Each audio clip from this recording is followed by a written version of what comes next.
Right now on Up with KREM, school is canceled for North Spokane Elementary School. Today we'll have the latest on the fire investigation from St. Charles Elementary. Anti-Asian American hate crimes are on the rise. Today we'll take a look at some of the shocking statistics. Clouds are back in the forecast, but we are talking the warmest day so far in all of 2021. But enjoy it while you can. Showers arrive tomorrow. None of those are able to be a part of it this year. And this morning, we'll tell you why the NCAA is cutting back on people who can watch basketball games from the stands and who's allowed to attend the games at all. Up with KREM starts right now. Joshua Robinson, Jeremy Legoo, and Dana Marie McNichol.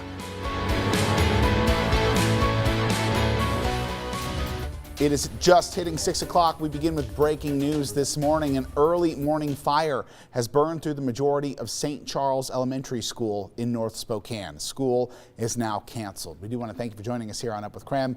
I'm Joshua Robinson as we take a live look at the school on North Alberta Street compared to earlier this morning there on the right side. And of course, right now, what you can see is on the left. Students will not be able to go to school this morning, as fire crews tell us that flames were 15 to 20 feet high, towering through the roof. At least 47 people were on scene at one point, helping to put those flames out. We've heard from the person who called it in, who says they heard an explosion, but crews are still working to determine what led up to the fire. No explosion has been confirmed so far this morning. However, the battalion fire chief did confirm with us that the majority of the school is damaged. Crews say their priority this morning was to protect the church nearby. Thankfully, no injuries have been reported as an active investigation is underway. We'll continue to keep you updated here on Up with KREM, along with KREM.com and our KREM 2 mobile app. And of course, as we check in on that story, we are also taking a look outside. Of course, we've seen that beautiful spring weather pushing its way through over the past couple days. Jeremy, what's in store today? Man, I don't want to say I told you so, but yes, you do.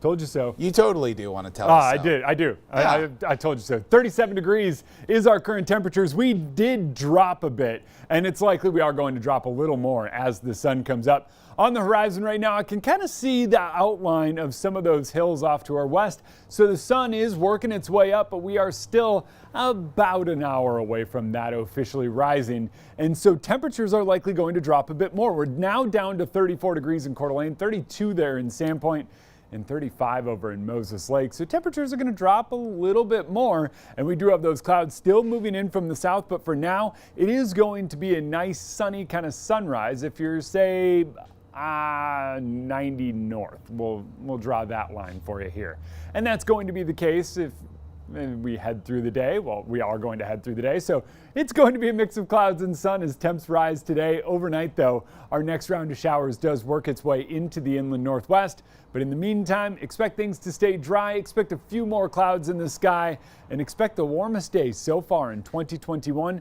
We're shooting for the mid to low 60s later on, and everyone in the inland northwest is going to be up near 60 today. Jeremy, I want you to know we are all looking for opportunities for you to say, told you so. Hopefully this is another one. Okay. Well, I'll come up with one. Okay, good. Hey, coming up on 6:03 now this morning, vaccine appointments at the Spokane Arena are full. This is coming after Safeway announced it would partner with the Washington State Department of Health to run that clinic. People with an appointment should use the Boone Street entrance to the arena. You should also arrive a few minutes before your appointment to complete your check-in process. Now, once you're inside the arena, you will receive a COVID-19 screening questionnaire and be directed to a waiting area to receive your vaccine. People should plan to wait for 15 to 30 minutes of observation after their appointment. Now, high-risk workers in Washington now qualify for the vaccine. People eligible include critical workers in grocery stores, agriculture, schools and childcare, corrections, transit, and law enforcement. Pregnant women who are 16 and older will also be eligible, along with people living with a disability that puts them at higher risk. Now this week, we here at KREM 2 spoke with a Safeway clerk about what it means for grocery store employees to get the vaccine. We were there every day, and you had that chance, you had the exposure every single day. That was our job, and that's what we had to do, so we just kept going. But it's nice to have this extra little bit of protection. And if you'd like more information, you can text the word vaccine to 509-448-2000.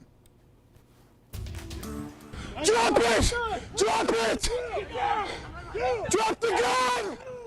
For the first time, we are seeing these moments that led up to officers shooting at a man in Coeur d'Alene on 4th of July in 2019. Tyler Rambo was 18 years old when he got into this confrontation with police that left him without legs. His gun went off during the encounter, and a jury recently found Rambo guilty of 3 counts of aggravated assault on a police officer.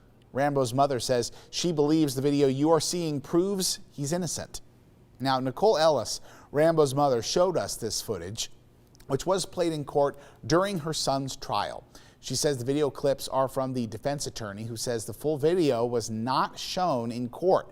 The jury did rule that Rambo was not guilty of attempted murder and aggravated assault, but Ellis says this new video proves her son did not intentionally fire a gun at police. It's very fast, and he turns around and he puts his left arm out, to show he's not trying to do anything, and then he's tased. Where was he supposed to get down? Where was he supposed to do anything? It was only seconds after he turned around and they tased him. Coeur d'Alene Police Chief Lee White says the prosecutor's office has asked the department to not release or comment on the body camera video at this time because Rambo has not been sentenced. There's also an ongoing civil lawsuit, but only a tort claim has been filed so far. The police chief says he has seen the full video from that night and that he believes his officers acted reasonably and appropriately. Here at 6:06 on the dot right now, the man charged in the deadly shooting rampage out of Atlanta is scheduled to be in court. 6 of the 8 victims from the Georgia shooting are Asian, but investigators say the suspect claims the killings weren't, quote, racially motivated. Now, before this attack in Atlanta, the conversations were already underway about a disturbing, growing trend. According to a study from the Center for Study of Hate and Extremism at California State University, hate crimes against Asian Americans jumped 149% from 2019 to 2020 in 16 of America's largest cities. According to a report from the group Stop AAPI Hate, nearly 4,000 incidents were reported between March 19th of last year and February 28th of this year, and the majority of them involved verbal harassment and shunning, meaning the deliberate avoidance of Asian Americans. Now, these reports do continue to pour in all over the country, but take a look at your screen. This is 76-year-old Xiao Shenxie. Yesterday morning, she was attacked by a stranger in San Francisco while she was waiting to cross a street. The 76-year-old says she immediately felt her instincts kick in to defend herself, and while she did suffer injuries and required medical attention, her attacker is the one that ended up being taken to a hospital. She candidly spoke with our sister station in the area as her daughter and grandson helped to translate. As you can see, she is extremely terrified. She's terrified to even step out. Xie's daughter says her mother cannot see at all out of her eye and hasn't been able to eat. They do hope time will heal the physical and emotional wounds, but they say this incident is one that has scarred her family for life. Now, former Washington Governor Gary Locke says dismissing race as a factor in the Atlanta shootings actually creates more fear. Locke also says it downplays the racism Asian Americans have experienced, not just during the pandemic, but for centuries. This hatred, racism is a virus. It is a disease. And if left unchecked, it can only spread and really infect people's hearts and minds and souls. Locke says it is good to see so many groups speaking out against hate and violence, but he says he would like to see more.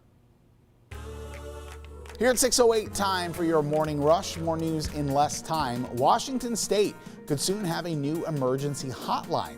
The House of Representatives passed a bill yesterday that designates 988 as a number for people to call during a mental health crisis or if they are having thoughts of suicide.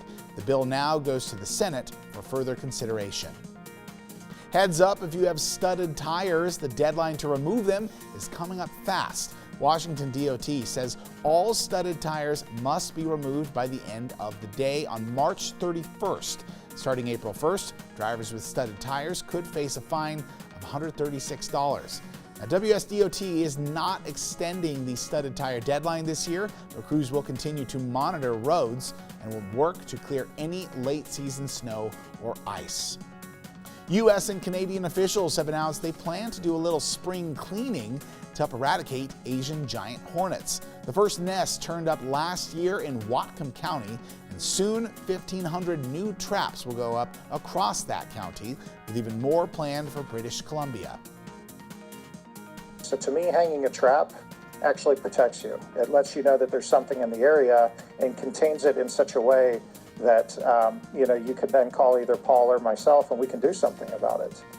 The public is also being asked to help by putting up homemade traps with a one-on-one mix of brown sugar and water. The koi pond in Manitou Park will undergo a water conservation project this month. At a cost of more than $200,000, the city says this project will save about 16 to 18 million gallons of water annually. Crews will be replacing and upgrading pond pumps and plumbing, among other projects. The koi will remain in the pond for a majority of the project, and all existing plantings and landscape will be protected. The pond is expected to reopen in July. That's your Morning Rush. More news in less time. Let us know what's happening in your neighborhood by using the hashtag #UpWithKREM on social media. Coming up after the break, Nicole Hernandez joins us live from an arcade in Spokane Valley. We have been excited, Nicole, to see how well you're doing and what kind of sneak peek you have for us coming up. Hey Joshua, listen to this. Oh, does that just not sound perfectly like an arcade? We've been here all morning. I've been playing games and losing games, but we're going to tell you why this arcade is especially special and how COVID-19 actually, the time helped make it happen. I'll let you guys know what that story is coming up here soon. It sounded like she was actually getting eaten by the ghosts. Yeah, you could hear the ghosts going after her. Don't let her fool you. All right. No. It might be a great idea to get outside today. Tomorrow, a much better day to head into the arcade. I'll let you know why coming up after the break.